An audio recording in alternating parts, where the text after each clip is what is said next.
안녕하세요. 고막 여친입니다. 오늘은 세이노의 가르침 세 번째 영상으로요. 아마 이 세 번째 영상이 올라갈 때쯤이면 구독자 100명이 되었을 것 같네요. 지금 녹음하는 현재 99분이 되었더라고요. 여러모로 감사합니다. 그럼 세이노의 가르침 세 번째 이야기 들어보시겠어요?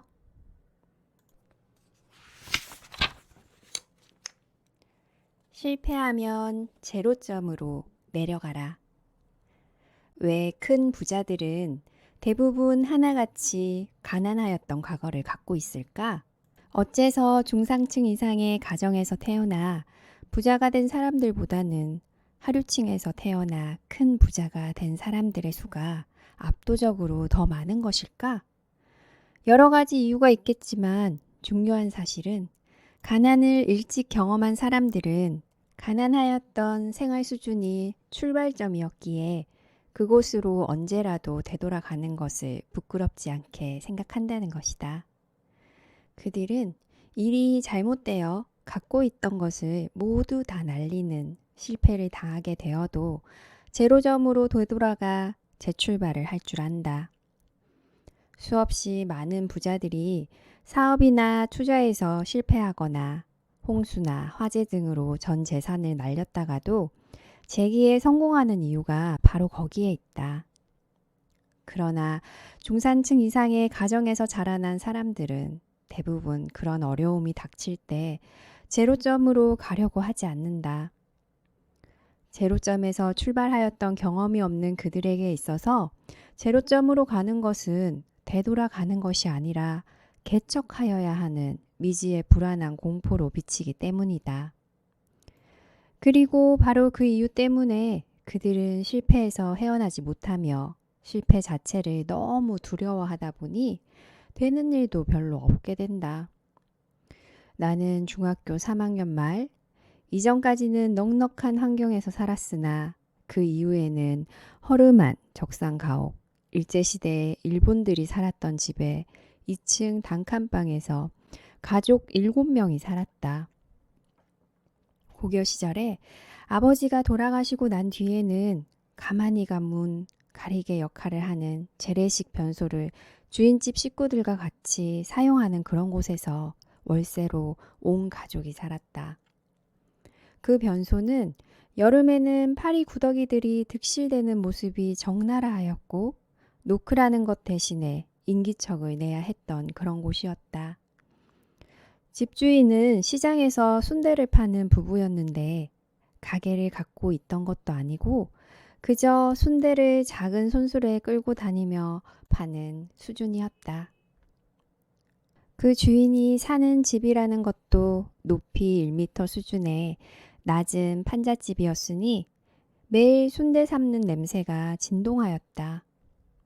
높이가 그렇게 낮은 이유는 높이 1m 미만은 건물로 보지 않기 때문에 철거를 당하지 않는다는 것이었다. 나는 그런 곳에서 벌레처럼 살았다. 그 다음에 서울역 앞 양동의 쪽방 등 몇몇 곳을 더 거치게 되지만 가정집 차고에서도 살았었다. 나는 몇 년을 그런 곳들에서 혼자 살았고 주거 환경을 좀 더 나은 곳으로 바꾸려는 시도는 한 번도 하지 않았다. 차고 한 칸에 불과한 좁은 공간이었지만 예전보다는 훨씬 더 나아진 환경이었기 때문이다. 그저 보유 자금을 불리는 데만 관심을 두었다.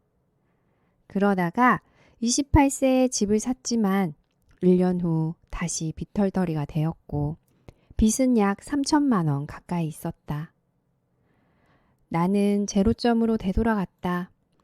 당시 나는 주로 번역일에서 수입을 얻었으며 번역 사무실 한 기퉁이에서 먹고 잤다. 부자로 살고 있는 지금도 내가 만에 하나 무슨 잘못 때문에 재산을 다 날리게 되어 빈털터리가 된다면 나는 즉시 가족을 이끌고 제로점으로 내려갈 것이다. 그곳은 판잣집일 수도 있고 남의 집 차고일 수도 있으며 쓰러져가는 무허가 비닐하우스일 수도 있다.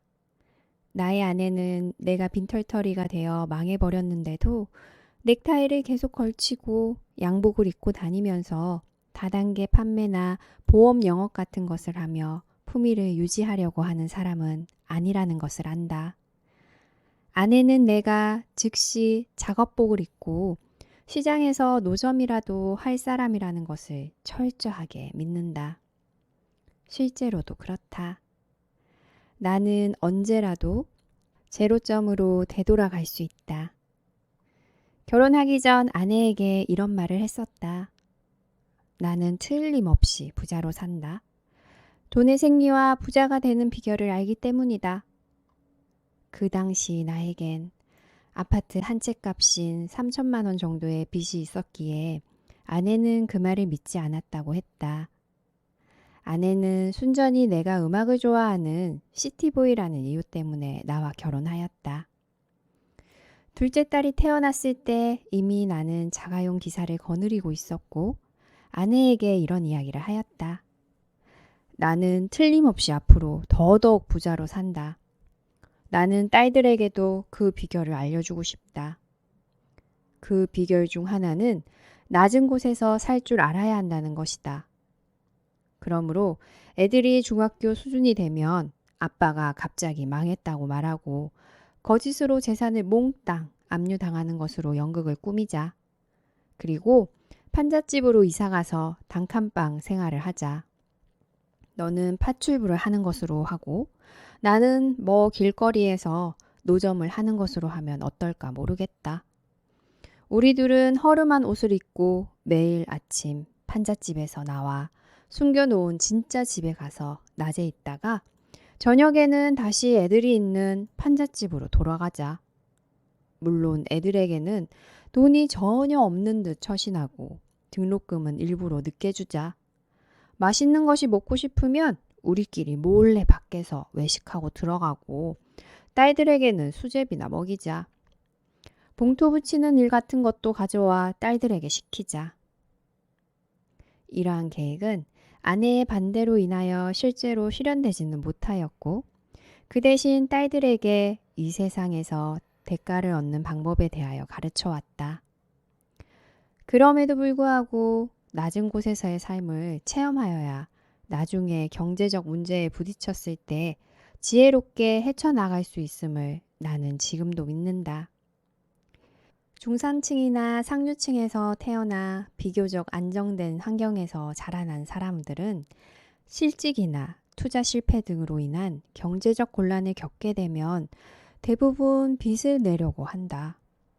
그러면서 그들이 살았던 생활 수준보다 현저하게 낮은 곳으로 내려가려고 하지 않는다. 바로 그것이 문제다. 예를 들어 2억 원대의 30평형 자기 아파트에 살던 사람이 주식 투자나 사업에 실패하여 빚이 1억 생기게 되면 그 집을 팔아 빚을 갚고 난 1억 원을 갖고 전세를 구하되 가능하면 비슷한 규모의 집을 구하려고 하며 이때 전세금이 모자라면 또다시 빚을 얻는다. 심지어 어떤 사람은 집은 그대로 놔두고 빚을 안고 살아간다. 그러니 빚에서 헤어나지 못하며 버는 족족 이자에 원금을 갚아 나가니 사는 재미도 느끼지 못한다. 왜 그들은 생활 수준을 저 낮은 곳으로 던져버리는 생각은 하지 않는 것일까? 내 주변에 9천만 원의 전세를 살면서 빚은 1억 원을 가지고 있는 30대 중반의 사람이 있었다. 그는 연봉 2천만 원대의 봉급 생활자였다. 이런 경우 사람들은 진퇴양난으로 생각하지만 나는 그렇게 생각하지 않는다. 내가 권유한 방법은 있는 것을 다 처분하여 빚부터 갚고 달동네 월세방 하나로 옮기라는 것이었다. 그는 그런 판잣집에서 어떻게 애들하고 산단 말입니까? 라고 항변하였다. 나의 대답은 이랬다. 웃기는 소리 하지 말라. 너는 지금 연봉의 절반 이상을 이자로 지불하고 있다. 지금과 같은 방식으로는 평생 빚에서 헤어나지 못한다는 것을 자기 자신도 알 것이다. 너에게 보이는 해결책은 일확천금이기에 복권이나 주식 같은 것에 눈이 시뻘개지지만 천만의 말씀이다. 요행수를 바라거나 무엇인가에 쫓기며 하는 투자는 언제나 허무하게 끝나기 마련이다. 생활비를 극도로 줄이고 자신의 몸값을 비싸게 만드는 방법을 모색하면서 아내의 도움을 받아 밤에 포장마차라도 해야 한다. 아이들에게 미안하다고? 어쩔 수 없다. 어릴 때 가난을 맛보는 것도 행운이라고 나는 믿는다. 그렇게 하기 싫다면 개인 파산을 신청하든지 불법적으로 콩팥 같은 실체의 일부라도 팔아 빚을 갚든지 해라. 다른 방법은 없습니까? 너에게 돈을 빌려준 사람들이야 망하건 말건 개의치 않는다면 외국으로 온 가족이 다 야반도주하는 방법도 있다. 아내와 법적으로 이혼하면서 전셋집을 넘겨주는 방법도 있을 것이다. 그 경우에는 월급 압류가 들어올 것이므로 직장은 그만두고 세금 안 내는 다른 일을 해서 생활비를 벌어 몰래 가족에게 전달해라. 외국에서 살 자신은 없고 이혼은 아내가 반대할 것입니다. 또 다른 방법은 없습니까? 글쎄다.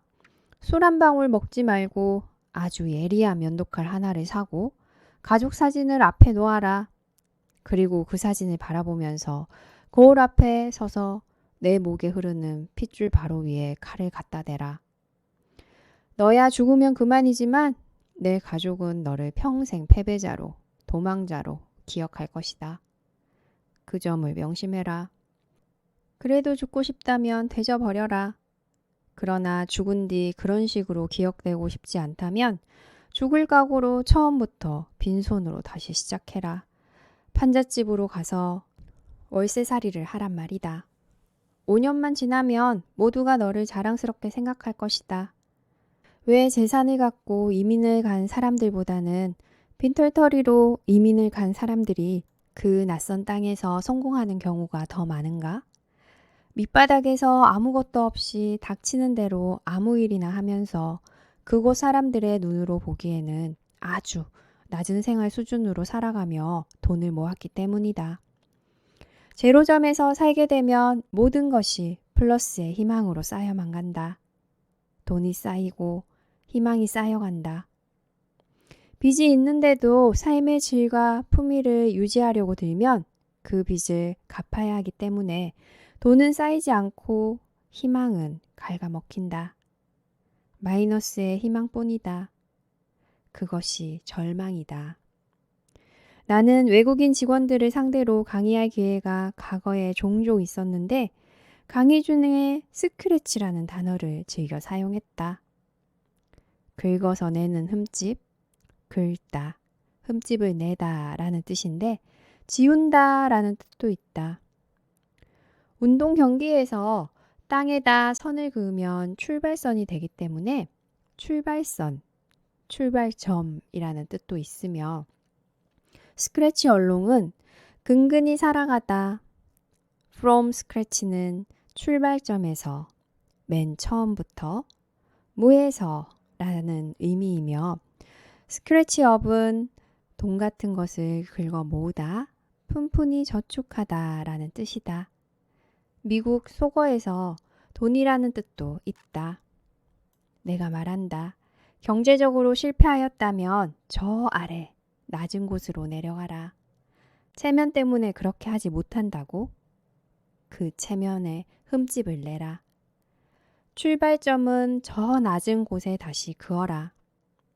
당신이 놓치려고 하지 않는 생활 수준이라는 것을 지워버리고 새로운 출발점에서 무에서 근근히 살아가며 돈을 모아라. 그러면 돈이 쌓이게 된다. 이것이 실패로부터 탈출하는 비결이다. 스크래치하라. 코로나 사태가 1년 넘게 계속되었을 때 나 자신은 피해를 본 것이 없기에 동창회에서 생활이 어려운 동기들이 있으면 내가 좀 도와주겠다고 하였다. 얼마 후 수십 명의 명단과 계좌번호를 받았으며 1인당 100만 원씩을 보내주었다. 그런데 후에 알고 보니 생활이 어려운 게 아니고 제주도로 놀러 가거나 골프 모임에 참석하는 등의 비용이 없어서, 즉 용돈이 공하여 신청한 놈들이 절반 이상이었다. 썩을 놈들 같으니라고. 이른바 헬리콥터 머니로 생각하였던 것일까?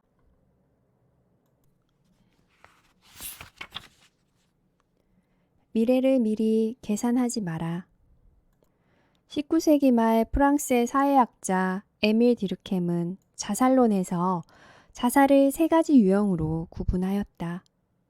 자신이 속한 사회 집단에 통합되지 못했기 때문에 소외감이나 우울증으로 하게 되는 자살, 자신이 속한 집단에 지나치게 융합, 결속되어 집단을 위해 희생적으로 하는 자살, 개인이 사회에 대한 적응이 갑자기 차단, 와해되면서 삶의 기준을 상실할 때 발생하는 자살이 바로 그것이다.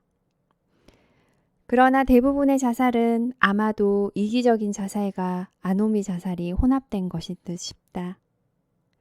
자살에 대한 이야기를 서두로 꺼낸 것은 내가 20대 초에 그런 경험을 3번 겪었기 때문이다. 약을 먹기도 했지만 며칠 후 깨어난 적도 있고 손목에 면도칼을 깊게 긋기도 했는데 깨어보니 병원 응급실이었고 그 덕에 정부에서 운영하는 정신병원에 강제로 보내지기도 했다.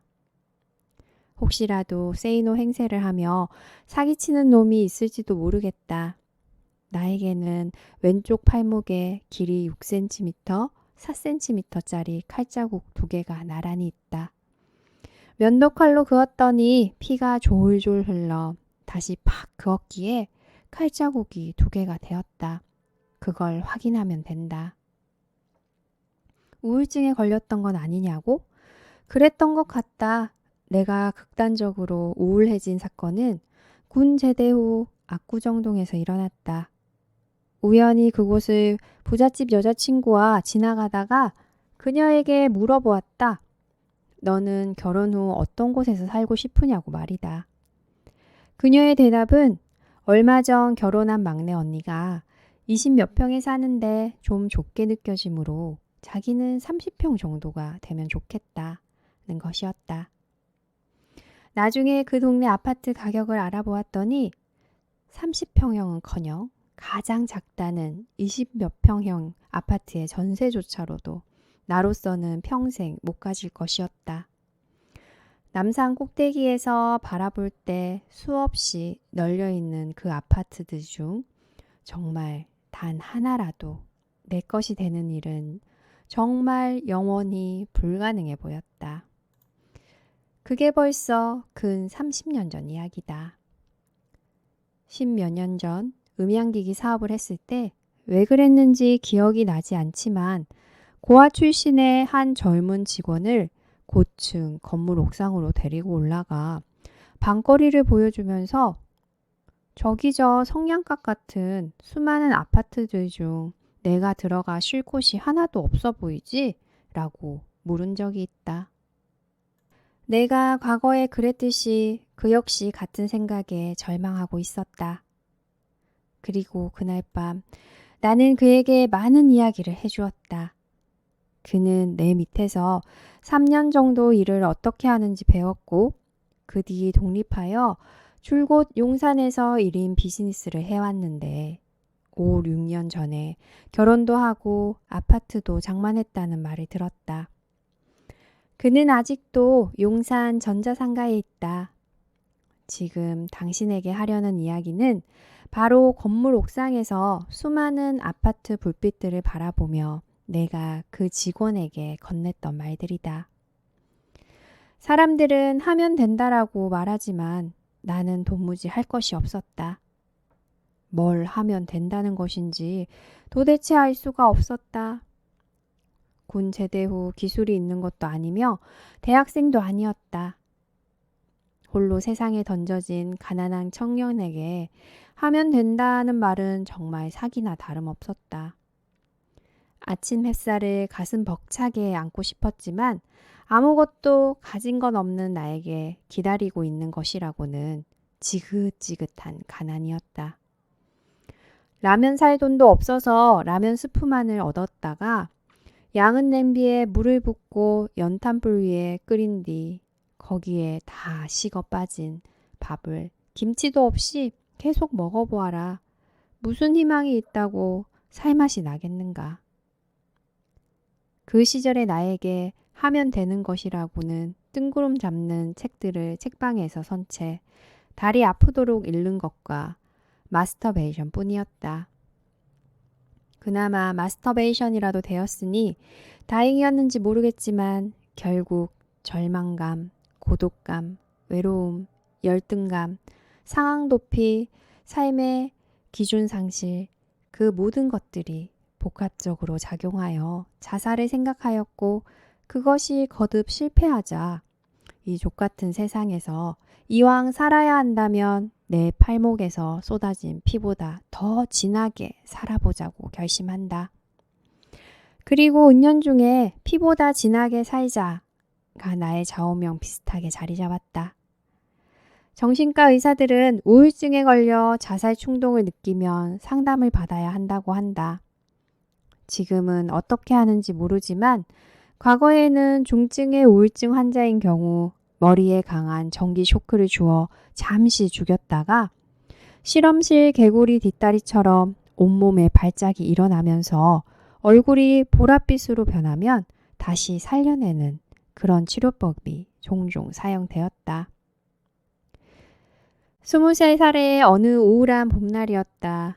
다시 봄이 왔을 때 나는 남의 집 차고에서 살면서 닥치는 대로 공부를 했고 아이들 가르치는 일부터 시작해서 미군 부대 물건 판매 등 아르바이트도 많이 했다. 그리고 28살의 어느 여름날 나는 허름하지만 마당까지 있는 집과 자가용을 처음 샀다. 용자를 낀 것이었지만 어쨌든 그렇게나 불가능하게 여겼던 일이 이루어진 것이다. 살다 보면 해도 아무것도 안 될 것 같이 보일 때가 있다. 어떠한 대안도 보이지 않아 모든 것을 포기하고 싶은 절망적인 때가 있는 것이다. 현실에 대한 실망, 좌절이 절망 속에서 계속 쌓이면 자살의 유혹을 느끼기도 한다.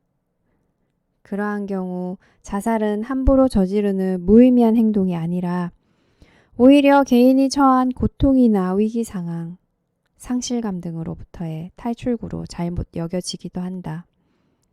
나도 그렇게 오해했었으니까. 그러나 로버트 슐러는 절벽에서 떨어지고 있는 상황일지라도 아무것도 할 수 없는 것은 결코 아니라고 한다. 떨어지고 있으므로 하늘을 향해 날아볼 수 있지 않느냐는 것이다. 나 역시 그렇게 떨어지던 중 비쩍 마른 두 팔로 온 힘을 향해 세상 속으로 날개짓을 시작하였다. 추락하는 것에는 날개가 있다라는 말을 그래서 나는 좋아한다. 절망을 겪어보지 않은 사람은 그런 날개짓을 할 줄 모른다. 다행스럽게도 절망의 골짜기에는 밑바닥이 없다. 아무리 깊이 떨어져도 우리를 산산조각으로 부서뜨릴 절망이란 이 세상에 없다는 말이다. 우리를 파괴시키는 것은 우리 자신일 뿐이다. 마약 중독자들의 일상을 그린 영화 트레인스포팅에서 주인공 마크 렌트는 이렇게 말한다. 삶을 선택하라. 직업을 선택하라. 미래를 선택하라. 가족을 선택하라. 빌어먹게 큰 텔레비전을 선택하라. 세탁기, 자동차, CD 플레이어, 전동식 깡통 따개를 골라라. DIY 제품을 고르고 일요일 아침마다 교회에 나가 회개하는 삶을 선택하라. 빌어먹을. 하지만 내가 왜 그런 것을 원해야 하지? 렌트는 평범한 사람들의 평범한 삶을 비웃는 듯 보이지만 그의 독백 속에는 학벌이나 돈, 능력도 없으므로 평범하게 살려야 살 수도 없지 않느냐는 절망이 근저에 깔려있다. 그는 대안으로 마약을 선택하였을 뿐이다. 트레인스포팅은 영국에서 기차가 처음 생긴 지 얼마 되지 않았을 때 생긴 말로 사람들이 기차역 플랫폼에 모여 역으로 들어오는 기차의 번호를 맞히는 게임을 뜻한다. 이 영화의 극작가 존 호지는 이런 게임을 하는 사람들, 즉 트레인스포터는 혼돈으로 가득 찬 세상에서 무엇인가를 바로 잡아야겠다는 행동 양태를 가진 사람을 일컫는 것일 수 있으며 이는 영국 젊은이들뿐만 아니라 현재를 사는 모든 젊은이들의 모습이라고 하였다. 결국 트레인스포팅은 삶은 우리에게 달려오지만 우리는 삶의 번호를 알지 못한다면 다만 번호를 맞히는 게임을 할 뿐이라는 의미를 던져준다. 우리는 왜 절망하는 것일까? 미래의 상황을 현재의 처지에 비추어 미리 계산하기 때문이다. 지금 인류대를 못 다닌다고 해서 10년 후에 성공하지 못할 것이라고. 지금의 빚을 5년 후에도 못 갚을 것이라고. 지금의 봉급으로는 평생 남들처럼 못 살 것이라고 미리 계산하여 체념한다. 지금 가난함으로 평생 가난하게 살 것이라고 미리 계산기를 두들겨 대면서 미래의 삶에 절망적인 번호를 매기고 만다. 내가 그랬듯이 말이다. 하지만 지금 상황이 이러저러하므로 5년 후, 10년 후에도 이러저러 할 것이기에 희망이 없다고? 너무 계산이 빠른 것 아닌가? 점쟁이도 자기 미래는 모르는데 어떻게 감히 신의 영역인 미래를 스스로 투시하고 미리 계산할 수 있다는 말인가? 부자가 되려면 미래의 방정식에 지금의 처지를 대입하면 절대 안 된다. 결코 그런 짓을 하지 말라. 트레인스포팅 게임처럼 우리에게 달려오는 삶의 번호는 아무도 모르기 때문이다. 옛날 춘추 전국시대의 중국에는 논두렁에서 군사를 일으켜 일약 군왕이 된 자가 있는가 하면 시장거리에서 춤추던 무희가 하루아침에 황후가 되는 일도 비일비재하였지 않은가. 노래 Don't Cry For Me 아르헨티나의 주인공 에바 페론 역시 술집 종원원에서 아르헨티나 대통령의 영부인이 되지 않았던가? 그렇게나 절망적이었던 내가 부자로 살 것이라고는 누구도 생각하지 못한 일이다. 흔히 이야기하듯 사람 팔자 시간 문제이다. 그러므로 미래를 미리 계산하여 절망하는 어리석음을 버리고 그저 이 순간부터 당신의 미래 언젠가에 무슨 일인가 새로 일어날 수 있도록 책을 읽고 지식을 축적하라. 절대로 내가 이걸 배워서 어디다 써먹겠어? 내가 이렇게 한다고 해서 무슨 소용이 있겠어? 하는 따위의 생각은 추호도 갖지 말라. 그것 역시 미래 방정식에 현재 시간을 대입시키는 어리석은 짓이며 패자들이 즐겨 사용하였던 핑계에 지나지 않는다. 단 조건이 있다. 뭘 배우든지 간에 뭘 하든지 간에 미친 듯이 피를 토하는 마음으로 제대로 하여라. 그렇게 할 때에야 비로소 미래는 그 암흑의 빗장을 서서히 열어주기 시작할 것이며 조만간 그 빗장 너머에서 비치는 강렬한 태양빛 아래에서 당신은 감격의 눈물을 흘리게 될 것이다. 이미 그렇게 몇 년째 살아왔음에도 변화가 없다면 당신은 그저 삶의 번호를 잘못 찍는 바람에 길을 잘못 들었을 뿐이다. 그 잘못된 길에서 절망하지 말고 빨리 깜빡이를 켜고 길을 바꾸어라. 내 말을 믿어라. 거기서 새 삶이 무섭도록 빠르게 달려온다. 정말로 그렇게 되느냐고? 수많은 사례가 있지만 하나만 이야기하자. 신문에 칼럼을 기고할 당시 절망감이 가득 찬 독자로부터 메일을 계속해서 받았다. 이른바 괜찮다는 대학에 인문학과를 나왔지만 이혼하여 혼자가 된 상태에서 뚜렷한 기술이나 직업도 없는 30대 초의 독자였다. 그저 막연한 생각으로 약대나 한의대에 다시 가려고 하였지만 실패하였고 중고생을 부업 삼아 가르치며 모은 얼마 안 되는 돈마저 주식 투자로 다 날렸지만 몰락한 집안을 이끌어 가야 하는 처지였다. 답변 메일에서 나는 생각의 전환을 강조하면서 부업 삼아 하던 가해 일에 미칠 것을 권유하며 프로가 되는 법을 구체적으로 상세하게 알려주었고 그 독자는 내 지시대로 하겠다고 하였다. 그럼에도 불구하고 그는 즉각 내 말대로 하지 않고 계속 머뭇거리면서 내게 이런저런 질문을 던졌다. 하지만 그의 질문들은 정확히 표현하면 궁금한 점들이 아니라 안달이었고 내가 이렇게 한다고 해서 과연 세이노님 말처럼 될까? 하는 끊임없는 의심이 있었다. 왜 사람들은 내가 이미 실제로 경험한 것을 말해주는데도 믿지 못할까? 정말 이러한 의심은 미래를 미리 계산하여 보아야 직성이 풀리는 가난한 자들의 공통적인 특성이다. 승자는 일단 달리기 시작하면서 계산을 하지만 패자는 달리기도 전에 계산부터 먼저 하느라 바쁘다. 미래를 미리 계산부터 해보려는 그의 태도에 나는 짜증을 엄청 냈으며 결국 그는 내가 제시한 방법론을 받아들였다. 1년이 지나자 그의 예금액은 수천만 원이 되었다.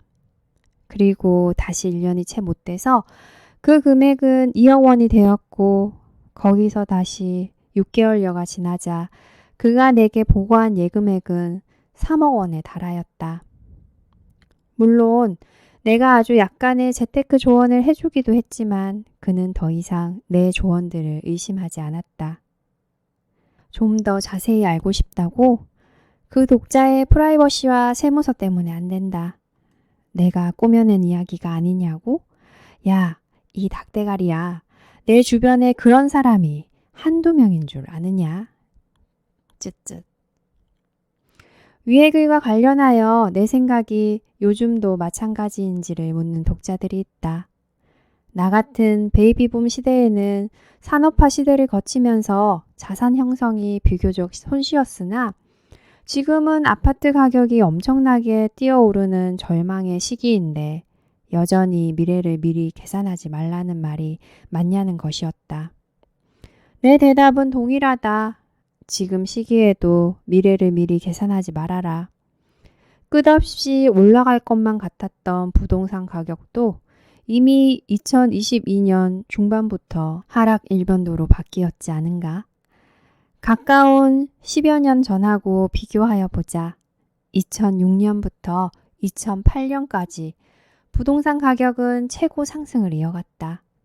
2006년 12월 4일 한겨레 신문은 11월 집값 강풍이 불면서 집값 상승률이 16년 만에 최고로 올랐다고 보도했다.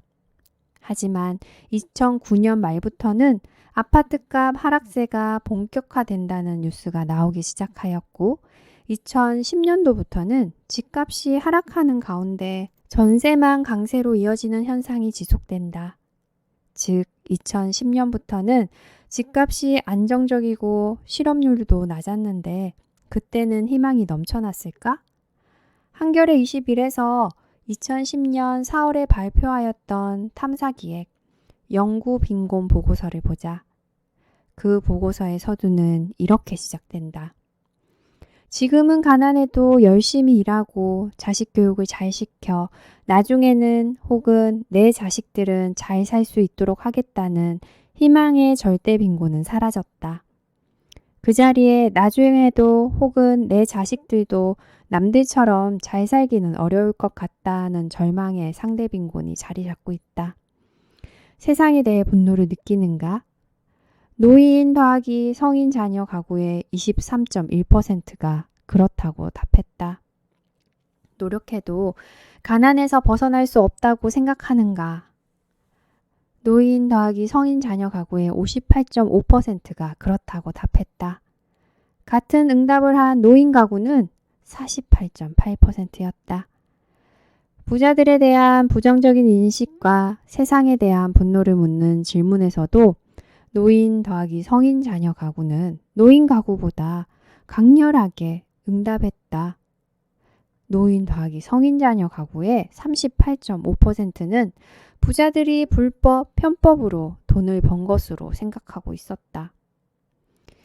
이러한 내용이 과연 지금하고 크게 다른 게 있는가? 시대와 상관없이 절망의 골짜기는 언제나 깊이 파여 있었고 그 골짜기 위에 하늘은 언제나 회색빛이었다. 덧붙여 나는 마블 영화들을 별로 좋아하지 않는다. 하지만 다크나이트 라이즈에 나오는 명장면을 기억한다. 지하 동굴 감옥에서 웨인이 빠져나오려고 몸에 밧줄을 묶고 벽을 타고 기어 올라가는 장면 말이다. 마지막 단계는 꽤 거리가 먼 곳에 돌을 잡아야 하는 것. 그것을 못 잡으면 떨어져 죽는다. 이미 웨인은 밧줄을 몸에 묶고 시도하였으나 실패한 바 있다. 하지만 깨닫는다. 밧줄을 몸에 묶는 것 자체가 실패하여 떨어져 죽는 것을 두려워하기 때문이라는 것. 최후의 웨인은 밧줄 없이 맨몸으로 오르기 시작한다. 그리고 성공한다. 스크래치 하라는 이유가 바로 이것이다.